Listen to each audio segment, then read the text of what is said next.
And we are live. I should probably unmute myself in Discord. Helps. There it is.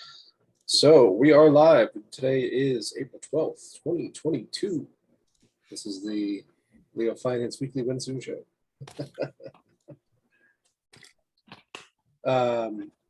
So it's been a week. It's been kind of an eventful week macro-wise. Cal, you put out some posts about there was one just this morning about the new Leo user initiative, and then there was one about did we talk about ad revenues last week, or was that published afterwards? Did we talk about what? The ad revenue change? Oh yeah, no, I think that was within the last since the last AMA, so we probably haven't talked about it on here. Yeah, and then I feel like I'm missing another announcement post. The pHBD. Yes, then there's that. Yeah. So, oh yeah, April. The Leo ads was just a couple days ago. All right. So, yeah, and then you were just sharing with us before we went live about how Discord is being cleaned up and ticketing is working and all kinds of stuff. So yeah, before we get into all that other stuff, when bonds. Soon. Yeah, let's do we haven't done one of these in a little while, and I did want to get back to doing it. Let's do a weekly roundup of what's going on.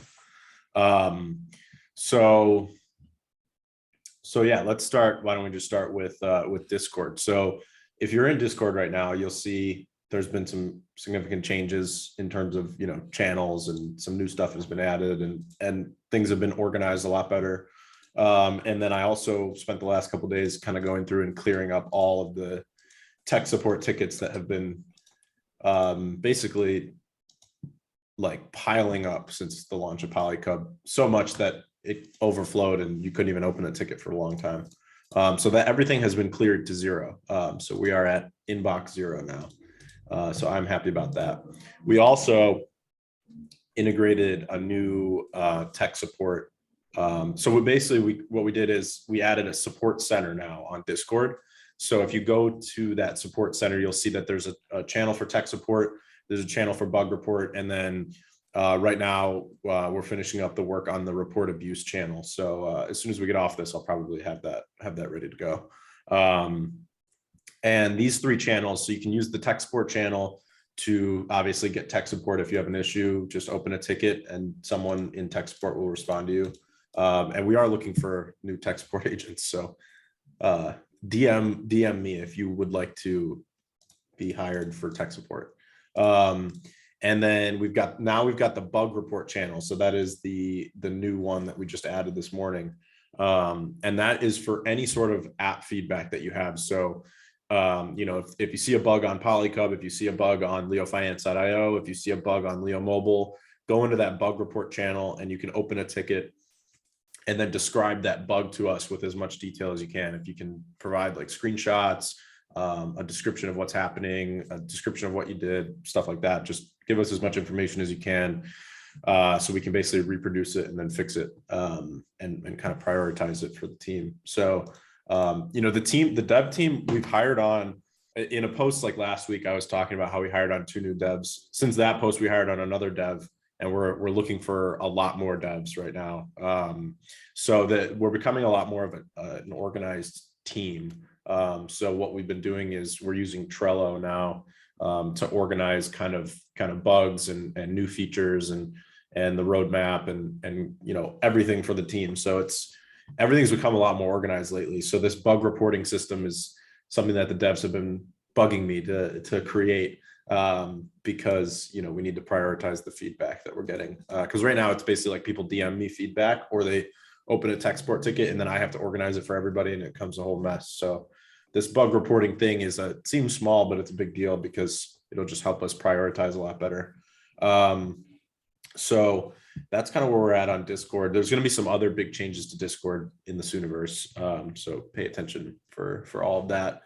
And then Neil was asking about bonding. So bonding, I'm still doing some final testing on bonding, which has taken a lot longer because the bonding contracts, we created the bonding contracts probably like 3 months ago. So now we're just doing some testing before I'm comfortable to push it live. That'll be done in the Sooniverse as well, as soon as I'm happy with how the testing is going. Outside of that, we also released a post about pHBD, and that is kind of, HBD has become like this big conversation on Hive, which is that the interest rate, the fixed interest rate has increased from 12% to 20%. And we can talk about that more, but in terms of our development, we were already working on pHBD, which is a wrapped version of HBD that we're launching on the Polygon network. And then we're going to release a pHBD-USDC vault on polycub.com, where people can obviously stake HBD against USDC. And the yield for that is obviously going to be a lot more attractive than the 20% on chain, on the Hive blockchain. So we'll be working hard to build a big liquidity pool for that. So if you saw the post last morning, we were talking about building a $5 million liquidity pair for HBD. It got like 250 comments on that post, and a lot of people on Hive are excited about that because I know that with the interest rate change, I went out and tried to buy like, I don't even know, like 150,000 HBD, and it's impossible, basically impossible. The best way to do it right now is either through conversions or through playing with this HBD stabilizer to try to get as much as you can from it. And you essentially are paying like around a 5% premium on HBD, which sucks. So we are trying to solve that problem by creating a large liquidity pair for HBD. And this is exciting for a lot of reasons. It's exciting for Hive because I think having HBD at a 20% interest rate puts it, I already thought the technology on Hive put us in the top 50 of all cryptocurrencies in terms of technology and the value prop of being a Hive ecosystem user. I think this HBD interest rate being at 20% puts it in the top 20. I firmly believe that, especially when you look at stuff like Terra and UST. One of the biggest reasons why Terra is a top 10 coin is because of UST and the Anchor protocol and the value that they've managed to suck out of the entire world of DeFi into Terra. So I really believe that if HBD can position itself correctly, the Hive ecosystem can kind of vortex in a bunch of this value. So in that post, I said there's two issues for that. The first issue was the HBD fixed interest rate being at 12%. If it was, and Neil said this too, if it went up to 20%, it becomes really attractive. So now that we've fixed that we've fixed the demand, the next thing to fix is the supply and the ability to buy HBD. So someone like me trying to come in and buy 150,000 HBD and being unable to do it is not a good thing. I should be able to go out and buy as much HBD as I want. So there's going to need to be a lot of solutions for that, but I believe that PolyCUB could be at the core of solving this liquidity problem. And in exchange for being at the core of that, PolyCUB is going to earn, basically the PolyCUB treasury is going to earn for being at the core of solving this #1 issue on Hive right now, in my opinion, which is the HBD liquidity issue. And the way that the treasury of PolyCUB earns is through the pHBD wrapping and unwrapping fee, which is 0.25%. And then there's a pHBD-USDC vault fee when people deposit assets into it. And then, so that's kind of how it like literally just earns revenue for kind of providing this service. And all of that revenue goes straight into the treasury and it builds the protocol liquidity. Then on the more speculative side, and then I guess the third thing that I didn't really talk about yet is that we're building a HBD arbitrage bot that will be owned and operated by the protocol liquidity. Because what I assume is going to happen is if someone like me comes in and tries to buy $150,000 worth of HBD through the pHBD-USDC pool, I am going to be spiking the price of HBD above its peg. And then there's going to need to be arbitrage to bring that down. So me and the dev team had the idea of, why don't we just have an arbitrage bot built in that will essentially just arbitrage that HBD price back down to its peg continuously. And then all of those arbitrage fees, all the arbitrage revenue that it brings in will go to the protocol liquidity. So that's just a third way of the protocol earning basically earning revenue. I didn't want to talk about it in the post yet because we didn't really have a firm idea of what we were going to do yet, but I do think we're gonna integrate that around the time that pHBD goes live. Then the more speculative thing is the PolyCUB governance. So the governance system is basically going to work exactly like Curve, where basically anyone holding PolyCUB will be able to vote on where yield is going to go on the platform. So if you're holding PolyCUB, you'll be able to say, I want more yield in the pHBD-USDC vault, and you can vote that vault up to a certain APY. And if enough people vote for that versus other vaults, then it will increase the APY on pHBD-USDC as an example. Or if you're an Ethereum Bitcoin whale and you want to vote the kingdom for WETH Bitcoin, you could vote that kingdom up in APY, and then it obviously will take away from the other kingdoms and vaults. So what we're trying to do is create the Curve Wars on PolyCUB. We're trying to create PolyCUB Wars where people will buy up PolyCUB in order to amplify their rewards on certain vaults. And then you kind of create a fight over the governance system. And with there only being 7 million PolyCUB out there, I think that could get pretty interesting pretty quickly. If you go out and try to buy $10,000 worth of PolyCUB, you move the price like 4%. So obviously we need more liquidity on PolyCUB too. That's another thing that shows us. Then on top of that, having the variable earn rate and other stuff like that we've built, I think is all of this stuff is going to get very interesting when you kind of combine it all together. But I do think that PolyCUB is going to become this kind of hub for HBD trading. You cannot buy HBD right now. If you go to Bittrex, there's like $10,000 in liquidity. If you go to the internal exchange, you're basically fighting with the HBD stabilizer and you're trying to buy it. And someone was telling me you can buy it in like a couple $100 chunks, but it's very difficult. So it's what's that? But then why? Right. But then why? Because it's unnecessary for it to be like that. So PolyCUB fixes this. Let's make sure that PolyCUB solves that issue, and in exchange get all the wrapping fees, all the vault fees going straight to the PolyCUB treasury. So I think that's probably going to be one of the biggest sources of revenue for that PolyCUB treasury, is pHBD. And if it goes well, we'll also release bHBD for CUB, and it'll have exactly the same setup, and it will drive revenue into the CUB protocol and liquidity.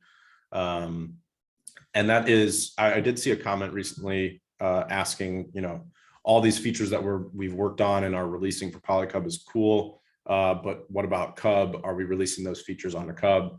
And my response was that yes, that's kind of the cool thing about building EVM contracts, is that you can push them to all the blockchains. So when we build something for PolyCUB, it's also for CUB because we can just merge that contract over. So the pHBD contract can be completely merged over to bHBD on CUB. So if that goes really well, and I think it will for pHBD, then we'll release bHBD as well.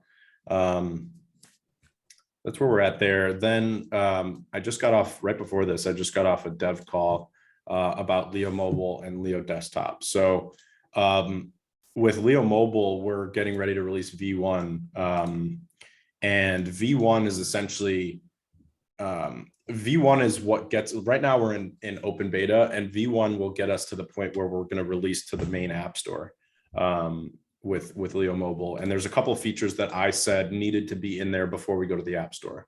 And those features are being able to share links directly in the app into social media. That's kind of a big deal in terms of shareability and getting the word out about different content. As a content platform, you need to be able to share it. So that's kind of a key thing that we need for V1. The other thing I said we needed is notifications, because for me, the main value prop of the mobile app, and this goes back to when I used to use Partico on Steam. The main value prop is being able to see notifications as push notifications on my phone and tap them and go into the app directly to see what's happening. So when I get a reply or something, that to me is absolutely necessary for V1.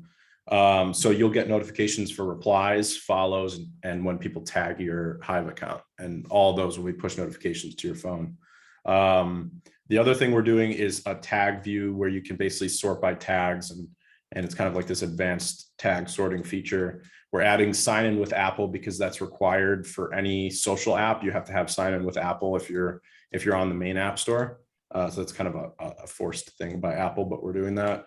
And then the big one that I think a lot of people are excited about is the full text search. So you'll be able to search any content on LeoFinance based on all of the text in that content, which doesn't really exist on Hive. You can imagine that being able to search as if it was Google, but through the LeoMobile app, I think is pretty exciting. And then there's some kind of small minor bugs from open beta that we're going to fix before V1. So that's where LeoMobile is at. Then we have this idea. So this is kind of our timeline.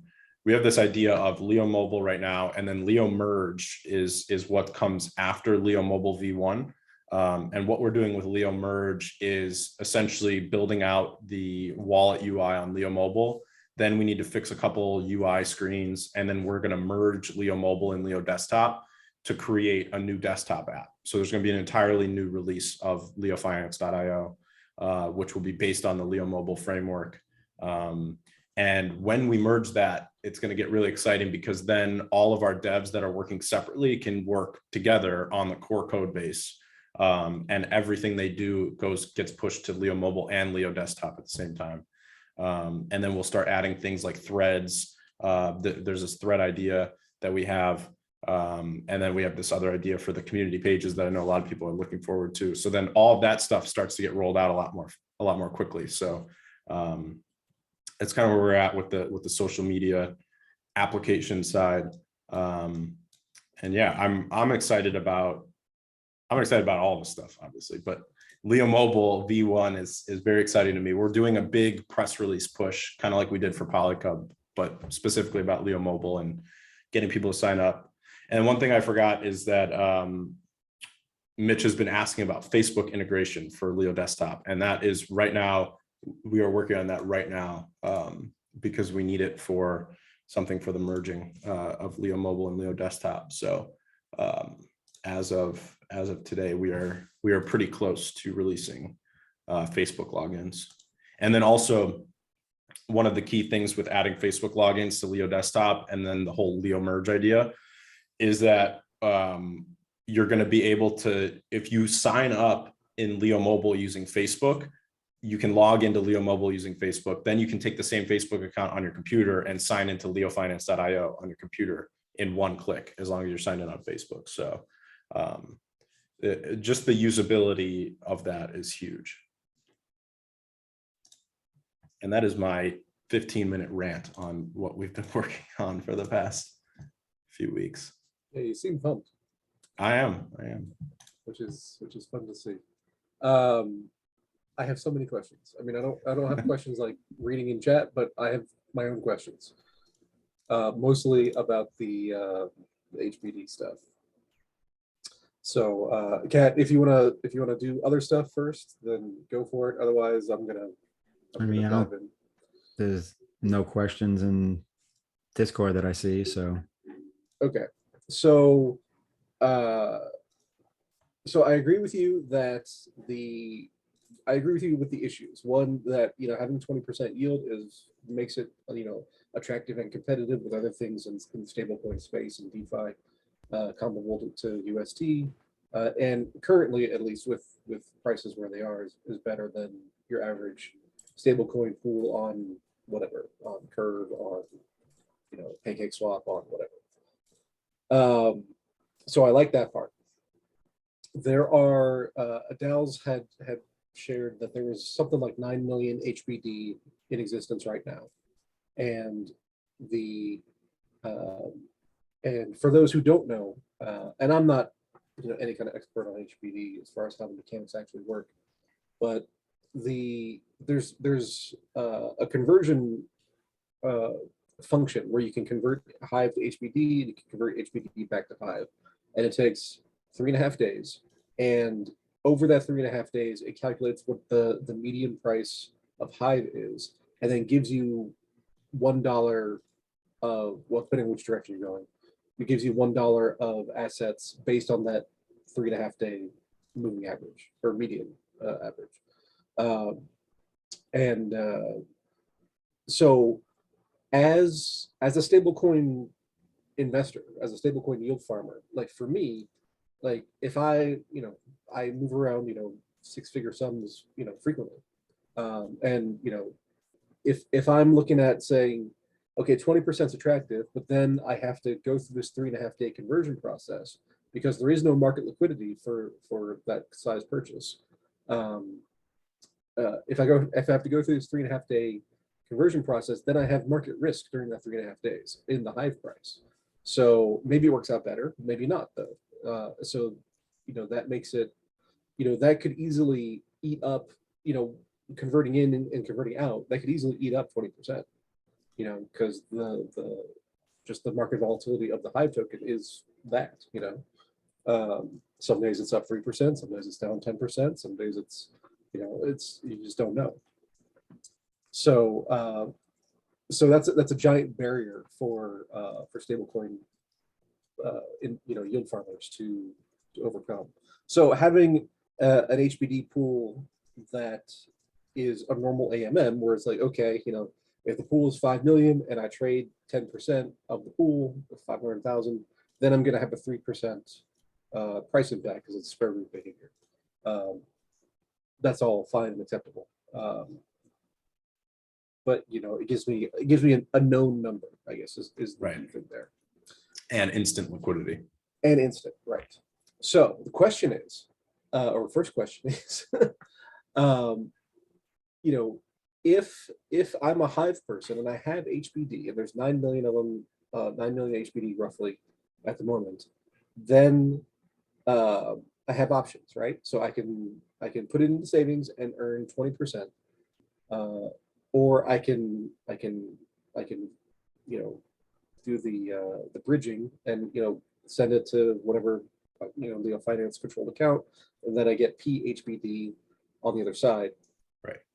So the first question is, what is going on with the bridged HBD? That's the escrow account. Is that being staked into savings and earning the 20% as well, or is that just being held liquid?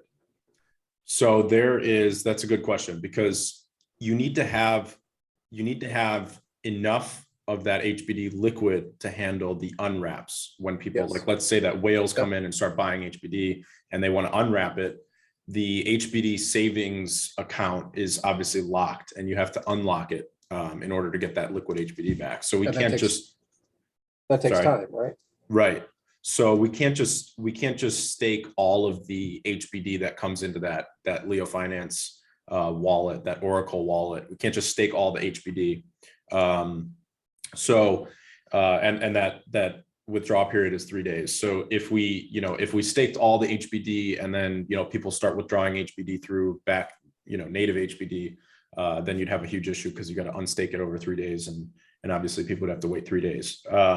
So instead, what we're doing is that the hot wallet is going to hold a percentage of the HBD liquid, and then the other wallet, which is it's a cold wallet, is going to hold another percentage, the rest of the HBD staked and earning that 20%. And some people have said, because I guess it can be a little confusing. Some people have said, so on PolyCUB, if we pool our HBD against USDC, we're going to earn 20% base yield on Hive plus whatever PolyCUB pays us. That's not necessarily true, because you're going to earn, PolyCUB is going to earn the 20% on that percentage. So like, let's say that, just make it easy, let's say that half of the HBD is held liquid in the hot wallet, half the HBD is staked in HBD savings. So technically PolyCUB is earning 10% on all the HBD it's holding, because obviously it's earning 20% on half. And then on pHBD-USDC, all the vault LPs are going to earn just whatever PolyCUB pays out. The thing is, if PolyCUB's treasury is able to earn 10% yield on all the HBD that's wrapped, we kind of have that 10% yield baked in, because it can basically use that yield to buy PolyCUB and use it for the long-term LP incentives. Then you've also got the wrapping and unwrapping fees, and then the vault fee. So when you kind of combine all those things, the idea is that the treasury will be able to support kind of like this long-term yield that is a lot higher than the 20% on Hive. So, if we could have that yield somewhere between like 30 and 40%, I think it would be extremely attractive for people to provide HBD, sustainably. And then, if you're looking at more of a, obviously we would never rely on people being, altruistic and donating or anything, but in a certain sense, if the yield on Hive was 20% and the yield on pHBD-USDC was also 20%, if there's not a lot of liquidity for HBD, then the whole Hive ecosystem doesn't benefit that much from having this super high fixed interest rate. So if you were being altruistic, it would make more sense for you to choose to pool HBD against USDC on PolyCUB, even if the yields were exactly the same. If it was 20% and 20%, it would still make more sense if you are a Hive supporter and a Hive holder to support that liquidity pool. Obviously, we're not going to rely on altruism, so we would have the pHBD-USDC pool have a higher than 20% APR. But that is essentially how that's going to work. There was another thing that I was going to say based on what you were saying before. And the other thing I was going to say from what you said before your question was the entrance liquidity is a big issue if you're a stablecoin whale and you like to move your stablecoins around in $100,000 chunks, let's say. The entrance liquidity is an issue where if you want to buy a bunch of HBD, you can't even buy it. The exit liquidity is the other issue, the other end of that, where if you are a stablecoin whale, you also want to be able to exit the stablecoin that you're in and swap it for another stablecoin without a lot of slippage. So, that entrance and exit liquidity is equally important. And right now there isn't entrance liquidity and there really isn't exit liquidity for HBD. So the pHBD-USDC vault solves both of those issues. Yeah, for sure. So you had said that, the escrow account, it'll be split hot wallet, cold wallet. The cold wallet will be in savings and earning the 20%, all that. And so yes, those earnings could be used to buy back PolyCUB on the market, thus raising the price, thus raising the APR and everything. But is that the plan? That's what's going to happen with those earnings? Yeah. Okay. Yeah. So getting the seed HBD, to kick this whole thing off is an issue. So you dropped the post from Dals. What is the inflation from HBD interest? How high can it go? So 20% on the percentage that HBD represents within Hive, it's a minuscule number, basically, even at 20%. So if people were worried, it's like, oh, is this sustainable? At current prices, I think it's fine. But you talk about this $5 million pool, so that would be like a third of all the HBD in existence at the moment. Yeah. How likely do you think it is to attract that level of participation? I think that if the Hive ecosystem and the Hive community wants to be front and center in this stablecoin game, it's going to need to happen. So the incentive for the Hive ecosystem is very clear. The whole thing about DeFi is that it's all based on incentives and game theory. So if the Hive ecosystem wants to be successful, if we want the Hive price to moon, if we want HBD to have a lot of whales and get a lot of attention in the mainstream DeFi conversation in the way that UST and Terra have, it's necessary to create this massive liquidity pool somewhere. And all we're saying is that PolyCUB already exists, CUB already exists. We've already got a good model for long-term yield. All we're saying is that this is likely to become the most used place to stake and earn on your HBD and provide liquidity for the entire Hive ecosystem's growth. So, with that in mind, I do believe that a lot of Hive whales, they call me Dan, other Hive whales out there are going to take their HBD and say, I want to stake a lot of HBD on chain because it's low risk and I'm just earning 20% yield. I don't have to think about it. But I also want the whole Hive ecosystem to grow, and I hold this big bag of Hive power. And if I want this Hive power to be more valuable, it makes sense for me to pool pHBD to add that liquidity, so that the Hive ecosystem can grow. So with that in mind, I think the game theory really plays out that a lot of Hive whales will move HBD over.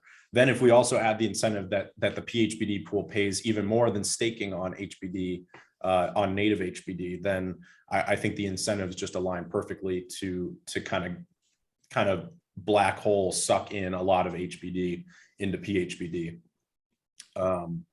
So do I think it's possible? I definitely think it's possible. I just think people need to understand the incentive structure, and then I mean, I think once people understand that the incentives align for them to do that, it's just let the game theory play out, in my opinion.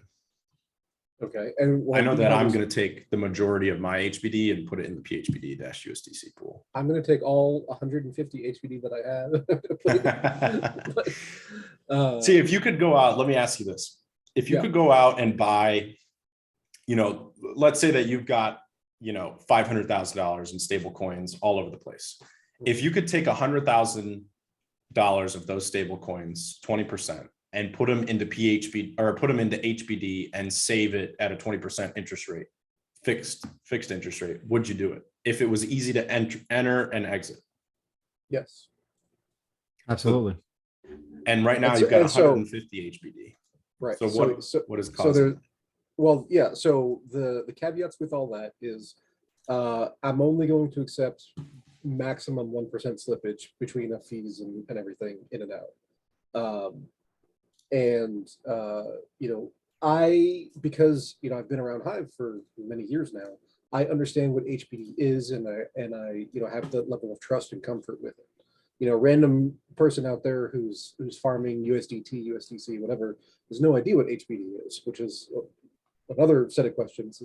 Is like, how are we going to? I mean, so HBD has a really good comparison against UST. It's an arbitrage against a base chain asset coin. So both those work the same way. In Luna, there's no waiting period. There's no 3.5-day thing. And Luna has recently added their Bitcoin and apparently Avalanche back in now. So that gets slightly more complicated, but they essentially function in the same way. And UST has gained, $9 billion worth of TVL, something like that. Yep.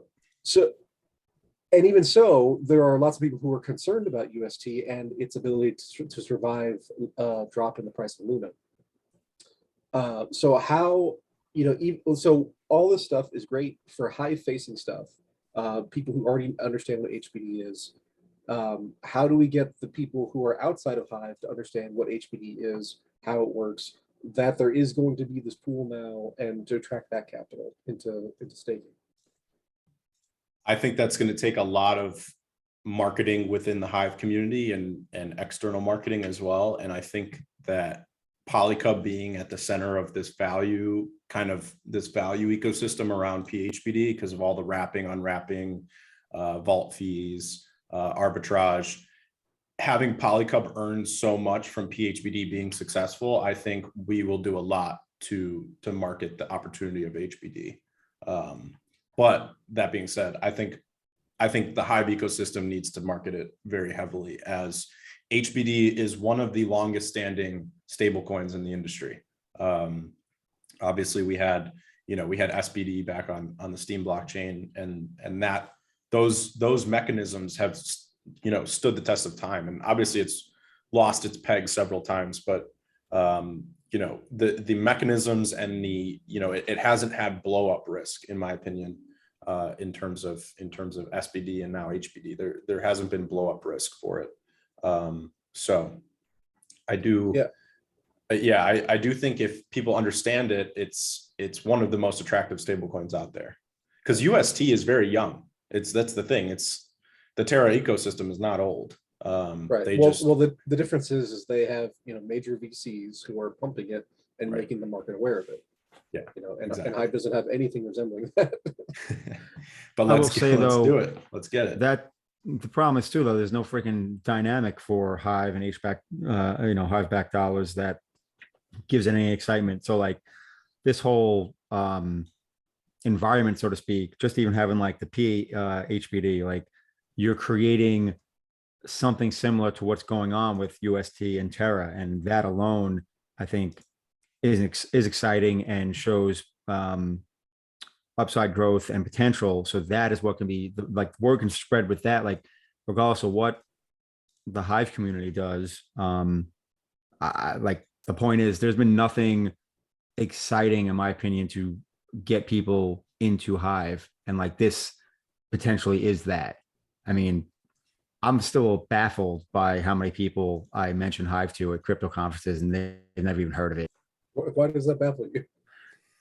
I mean, I know I shouldn't be baffled because I know the reasons for it, but it's just like, I'll be like, yeah, it's 3-second transaction times, there's no gas fees. And they're like, wait, what? And they're like looking at me like, this is like the greatest thing ever. And they never even heard of it. I was like, yeah, I was like, I was like, I hitched my wagon to it a long time ago, and apparently it was the wrong bet somehow. So best technology doesn't matter. It's about what you do with it. So I think this potential change with HBD could be that finally that launch pad to what gets Hive out there as a badass blockchain. Yeah. I made the comment in the Discord a couple of days ago that I am, for outside Hive people coming into this and seeing this, okay, it's an algo stable coin. It's, as far as I'm aware, it's the oldest surviving one, because most algo coins just implode like immediately. So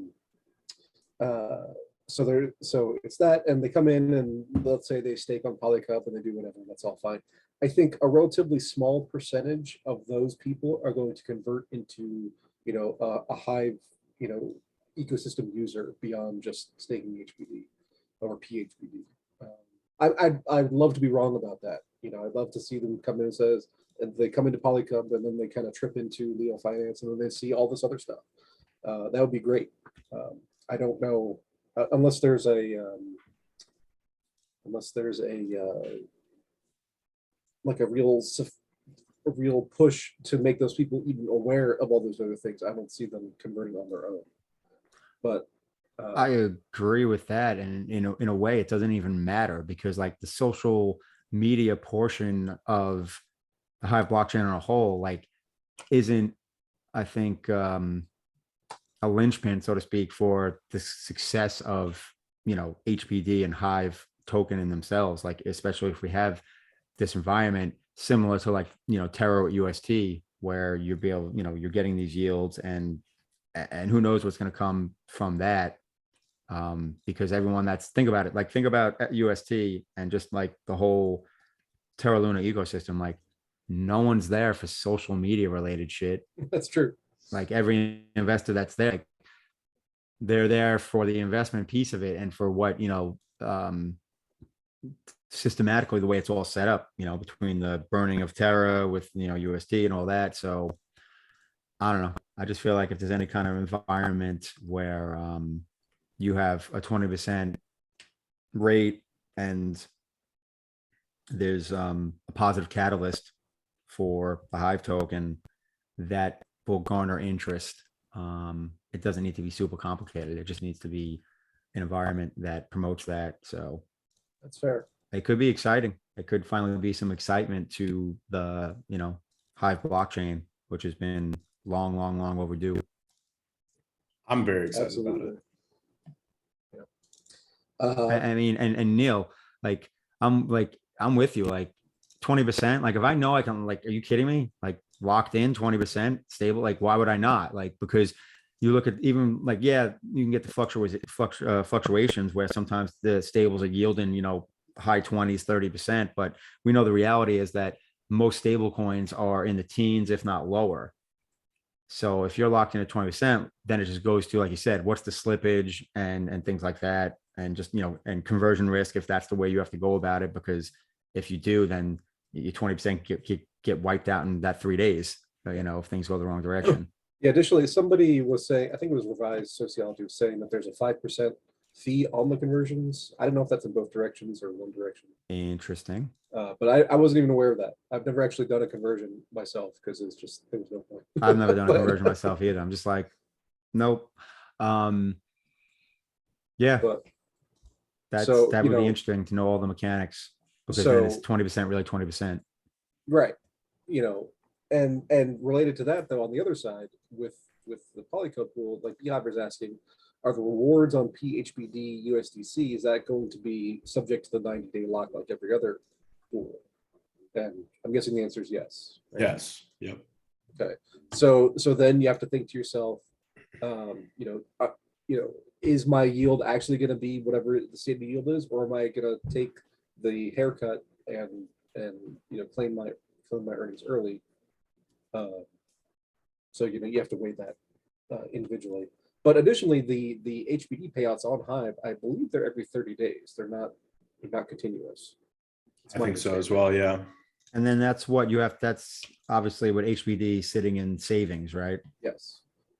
So you vaulted it in savings, and you're getting payouts every 30 days, and then it's a 3-day unlock, or 3.5 day.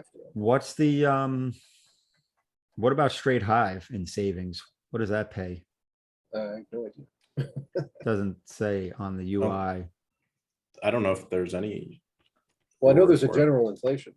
Yeah. Oh, is it that? Is it just the general inflation, which is what, like 3.5%, I think? I think it's like 7%.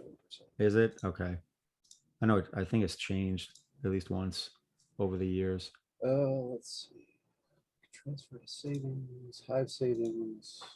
It's interesting though. Yeah, because I mean, in order to just put it in savings and then just kind of lock in that 20, you run into the problem though, is, Cal was saying earlier, just acquiring HBD, there's no liquidity. I don't know. That's funny. I guess I'll start letting my HBD stack from posts. I always just sell it and flip it into Leo. Oh yeah, Maybe. so the Hive power increases at an APR of 2.8%. So that's the share, I guess, at which because not all Hive inflation goes to that, so it's split up amongst other things. So my free BTC has some questions that touch on bonding. So is he's talking about PolyCUB USDC, but my question is about HBD USDC. Is that going to be a bondable asset, or that's just going to be user stake or not stake? Right now, there's no plan to have it as a bond, but bonds are very easy to, the bond contract can just be forked for any LP asset. So Right. very easy to deploy one if there was a market desire for it. Yeah. So, the advantage to the wider ecosystem is that it would permanently lock HBD into a liquidity pool, which, as a user would be great. But there's no external,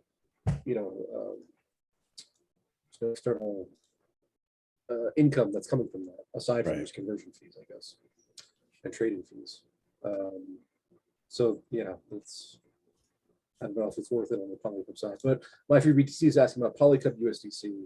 When users bond that, he's saying the protocol liquidity won't stake it on the farm. It does stake on the farm, right? It's just it does. Yeah, and then it earns PolyCUB itself. And then what happens to that PolyCUB? It gets added to the bonding pool. Okay, which goes to buy more bonds. Right. And which gets into the second question. Yeah. Well, with the PolyCUB USDC and PolyCUB WETH bonds, in talking to a lot of different people about it, these two bonds are going to essentially, I think that we may not even launch those two bonds right away. I think we're going to focus on the other bonds for non-PolyCUB assets, because I think it's more important to build the treasury of non-PolyCUB assets. But if we do stick with the plan to launch them, I think the plan has always been that they would have lower bond allocation than the other bonds. So I would definitely say the main thing with bonding is going to be to bond other LP assets to the treasury. And so he's saying APY will be diluted. So yes, bonded LPs will crowd out the other users, and that's by design, so that that liquidity gets locked permanently. Exactly. Yeah, because that liquidity will never get withdrawn, never get sold. It's just there forever. And then, over time, I think the goal is for, as you earn, you want to bond more and more, so Right. that you're building liquidity. Protocol and liquidity treasury is going off to Sushi and Curve and wherever, and earning yield there, and bringing that back home, but bidding up the price of PolyCUB, and trying to create that virtuous cycle. Yep. I still want to see it in action. Soon. Soon. You've been telling us soon for so long. I feel I like know. it's not soon anymore. It's all in the Sooniverse. Sooniverse. In fact, Sooniverse.com is an available web domain for like $9.99. When Moon is not, though. When Moon, someone's selling for $100,000. That's a good one. Someone was smart and scooped up When Moon long ago. Yeah. I don't know. I just still think having HBD in any liquidity pool is a positive. Yes, I agree. Because right now, I don't want to say it's used for nothing, but the reality is when people look at it, it's just like, what is this good for? Why does this exist? I mean, there was a time when there was conversation about getting rid of it. Like, why do we even need HBD? Remember those back in the day? I think it was maybe still in the Steam days. Yeah, I was firmly in the camp of getting rid of it. I was too, because for what I was like, why does this make sense to have this? So now it does make sense, I guess. Yeah. Well, one element that was absolutely needed was conversions both directions. Yes. That was missing for a long time, which is boggles my mind. But if you go back and you read the old Steam white paper, there was talking about a scenario where it's like you had your you had your Steam earnings, and you were trying to buy stuff like out in the wider economy, but it was priced in US dollar assets. Therefore, we needed like a dollar-based asset in the Steam ecosystem. And it's like, I mean, yeah, okay, maybe in 2015 or 2016, this approach made some kind of sense, but that is not the reality that we live in anymore. There's more than 3, cryptocurrencies now. So I know when it comes to Luna, one of the big catalysts for at least price of Luna is that every time basically Luna gets burnt, right? Luna gets burned when UST gets created or something like that. Yeah. All right. So that is obviously the huge catalyst. That's obviously not the case for Hive, but could it be? Like when more HBD, like literally like, you burn Hive to create HBD. Yeah, it could. That would be the game changer. Well, that is the mechanic. Is it? Sorry. Like, yeah. I mean, I'm asking, like, I'm not. Yeah, subject to that 3.5 day price. So when you do the conversion, basically. Yeah. It's essentially burning Hive and converting it into HBD. Yep. And then, but does it go both ways, or am I dreaming? Yeah, I think because you can convert the other way. You can unconvert, yes. I believe that is newly created Hive. We should get Dal's on. He understands some of this stuff. Yeah. He does. I mean, yeah, I'm not well versed. I stopped paying attention to the Hive tokenomics long ago. I mean, I'm not ashamed of it. It is what it is, But does this HBD mechanic getting raised to 20% interest get you excited again about Hive mechanics? That is the question. If conversions were not subject to 3.5 days, yes. Because as like I said, as from an investor's point of view, that's just potential slippage, and you can eat up, going in and going out, you can eat up that 20% easily, very quickly. Yeah. Especially if there's another 5% conversion fee in there somewhere. Yeah, that I'd like to know about. And then, obviously the other piece is just liquidity. If there was liquidity and I could just buy outright, then that, resolves all those other problems. Well, with instant conversions, you don't need the liquidity. Yeah. Right? So that's kind of the whole thing. But PolyCUB fixes this. It does. So another set of issues is that, so we have these Hive whales, like you said, they call me Dan, and I know he's DeFi aware at least. So I think your chances of getting a chunk of his stuff staked is reasonable. But they also need a corresponding amount of USDC, and they can't sell the HBD to pay for it, at least not in quantity. So we'll need people to to have the USDC in order to pair up against it. Yeah. True. Wow. Uh, Yes, there's always, maybe we should set up an OTC marketplace where whales can connect with big buyers. It's not a terrible idea to kind of AKA, they call me Dan, give Neil a call. And probably me as well. If you make the yield attractive enough on pHBD-USDC, then people will find a way. That's the thing. That's the thing about yield. Oh, We'll absolutely. always find That's a way. true. Yes, that is true. I think it's something that could be a slow burn at first, but could end up being a big positive for both PolyCUB and Hive, which actually leads me to the question, since PolyCUB does have that lockup and therefore in a way doesn't cut your return in half, but does for people that don't want to wait. Plus you have the risk obviously of price for PolyCUB because your return may be whatever, let's say 28%, but your PolyCUB's locked up for 90 days. And if the price of PolyCUB goes down over the 90 days, well, your yield actually isn't 28%.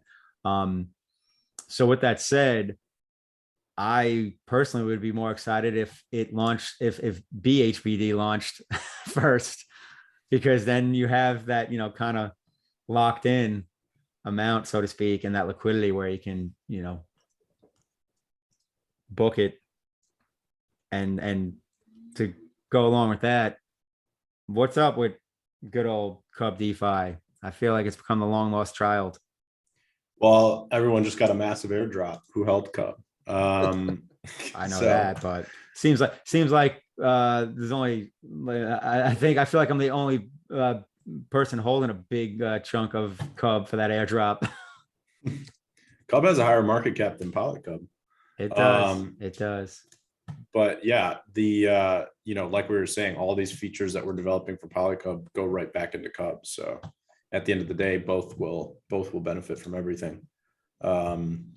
So with bonding, obviously, PolyCUB has kind of a more urgent need to get bonding released. So the bonding will go live on PolyCUB first, but then it'll go live on Cub pretty quickly after. Nice. Just because everything just gets forked back into it. Would you say it's going to happen soon after? Soon after, yes. If I had to guess, yes. It would be soon after. Did we answer my free BTC's second question about somewhat? PolyCUB to pay for bonding comes from where? And what does he say? As I understood, the current distribution of newly minted PCUB is 40%, 30%, 30%. Will this be changed so that some gets directed to bonding? Yeah, the PolyCUB bonding, there's basically a bonding pool, and that pool is continuously growing. And then you've got, obviously, the treasury owns a bunch of assets that it's pooling as well, and it's earning PolyCUB on those assets, and then that just gets thrown into the bonding pool. So that bonding pool increases a lot from launch to, say, like July, and then obviously the emissions rate starts to drop off a lot, and then the bonding pool will be a lot smaller. But the idea is that it will have bonded so many assets that it will essentially, it will essentially have a large treasury by the time we get to that point. And then on top of that, a percentage of that long-term yield, a percentage of the yield that the treasury is earning long-term will purchase PolyCUB for the bonding pool as well as the LP incentives. So that treasury will essentially just grow over time.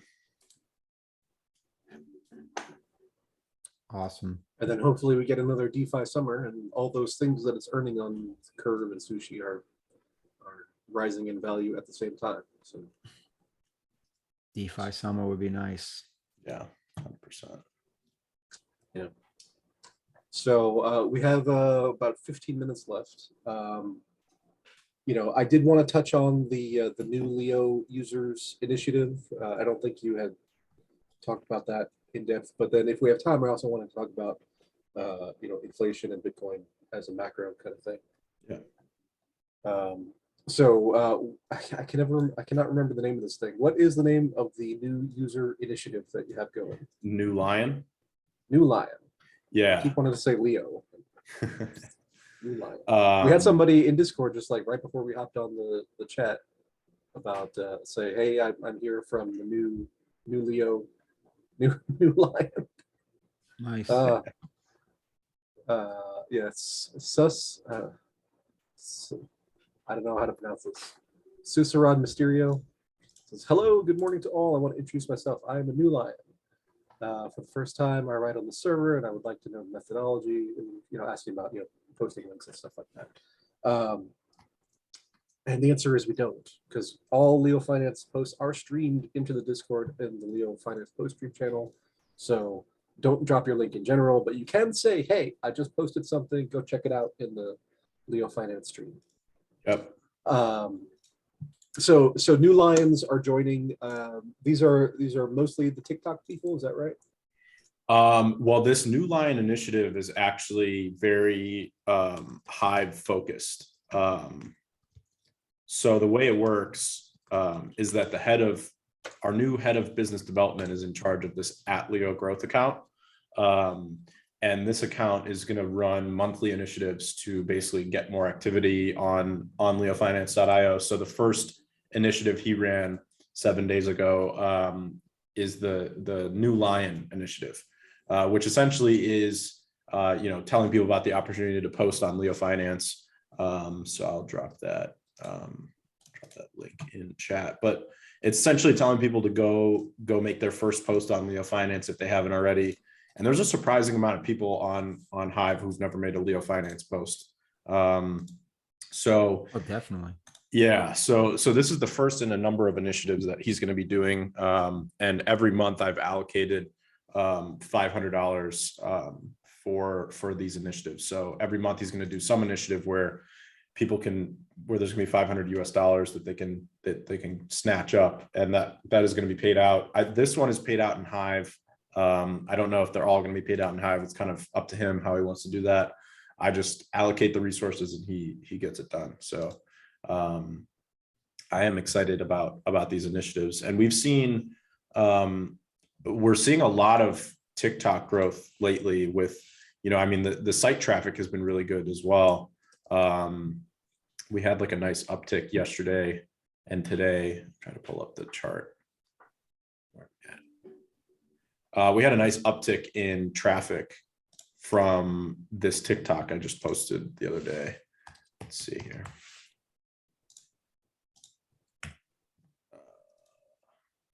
Chat. Well, basically, the level of marketing that we're doing is it's so much better than where we've been at, just because of hiring these new people and if you compare the TikToks on the LeoFinance account to Mitch's TikToks, we're blowing them out of the water. And fighting words. Probably because I started putting one TikTok up every 4 days because I just don't fucking care anymore. Yeah. Although over this past weekend I leveled up and I made sure I got 3 or 4 in, obviously with the conference and all that. Yeah, I don't think it's a fair fight because we've obviously got the head of growth working full time on creating TikToks, so they're pretty high quality. Yeah, I'm doing it at my leisure here and there, and plus you're you guys are on the right path in terms of the type of TikTok you're doing. I just post whatever I want as opposed to catering it to what style gets the most attention. So all those my top 5 cryptos and all that shit, that's what you got to do. I don't do any of those. Yeah, it's a lot of moral of the story though, never fight in a fair fight. Yes, there you go. Never bring a knife to a gunfight. Exactly. No, that's awesome. What I said that a couple of weeks ago, I was like, good. I can retire from TikTok. Yep. I saw Cal, you put out a tweet on one of the latest TikToks, and I still have more followers than you though. But I clicked on it. I went to TikTok, and it was a little 30-second thing with the music going, and you're pointing to a sign, and I was just like, wow, I am so not the target audience of this, because it doesn't speak to me at all. But neither am I. That's the problem. All the I'm stuff not either. I think it's all bullshit, but it's just funny because the people on we've been making so many different types of videos, and the people on TikTok do not want you to make like a 2-minute video describing in depth how something actually works and the interesting things about, you know, the way that they can actually leverage it to make money or, you know, their end goal. They do not give a shit about that. They want a 15-second video of you pointing to some text on the screen, and that is the best converting video on TikTok. If you look at this video I just posted in the AMA chat, it's how to find your next 10x coin. That one is doing, you know, that's one of our best performing videos that we've ever made. And it is literally like the structure of these videos kind of drives me crazy. Like I hate when influencers make videos like these, but the head of growth told me that like we have to do this because this is what does well on TikTok. So if you watch that video, basically I'm setting up this punchline and I'm like, here's how to find your next 10x coin in crypto. The secret I'm about to tell you is going to change your life. And there's like 3 clips of me talking about it. Then the actual punchline hits after, which would drive me crazy if I were watching it because I just want the punchline. I don't want to hear all the fluff before it. But on TikTok, you hook people in and you give them like this, oh, this is the secret, all this, you know, BS. And then you give them the punchline at the end because then you've gotten them to watch the whole video. And that's what makes it rank better on TikTok. So all of this stuff is just really interesting and crazy to me about, you know, I would never have guessed what converted well because it's not the logical thing. No, not at all. And I mean, I always joke, I'm like, people don't want to be educated. They want to be entertained, but it goes back to the same thing that has been in effect for, you know, hundreds of years. It's just in a different format and that it's video and it's shorter. Everything's like faster, but it's the same thing. It's hook, story, offer. And that's what it is. The hook is, you know, my top 5 cryptos. And then the story is like, you know, this crypto, and why, and then, you know, offer at the end, you know, and it's just like, I found Rune from reading articles on LeoFinance. Go to LeoFinance to get, you know, to find the next crypto that's going to 10x. Right. Hook, story, offer. Yep. Yeah. I do like 0 videos like that.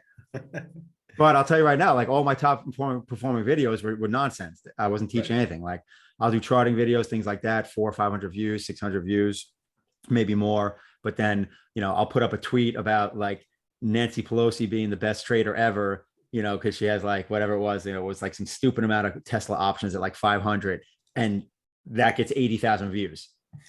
Like my 3 top viewing TikToks are all just nonsense, like 120,000 views, 75,000 views, 80,000 views, and they're just literally 15-second nonsense. And I'm just like shaking my head at society. Well, the market is never wrong, so it's just by definition. So you have to go where the people are. Well, and Neil, I agree with you. And that's the difference between, I think, when we grew up and the mindset now. Like we grew up, and it might have been a little different for you because obviously growing up in New York, like in the 90s when, you know, hip hop was coming up and it was all about, you know, not selling out and blah, blah, blah, and all that stuff. Like I grew up with that mindset of like selling out is like the weakest thing you could ever do. Right. So it's like, you know, you stay true, blah, blah, blah, blah. But, you know, everything I look at that looks like selling out to me these days is the norm. It's like, no, that's how you win. Like you talk to like a 25-year-old and like, what are you talking about? This is how you win. Like they look at everything as like a game. This is how you win. And like, meanwhile, you got like people in their 40s, like, oh, it's so weak. So it's just a mindset thing. And it's based on, you know, what you grew up with. And I've moved on from it from an extent. Like I don't look at stuff as like selling out. I'm like, no, that's what works. Like, do you want to be successful or not? It is true. But yeah, it's interesting the way all the social media works. But yeah, I haven't completely given up on my TikTok account just because occasionally I'm motivated to do a video. But you got to hire someone.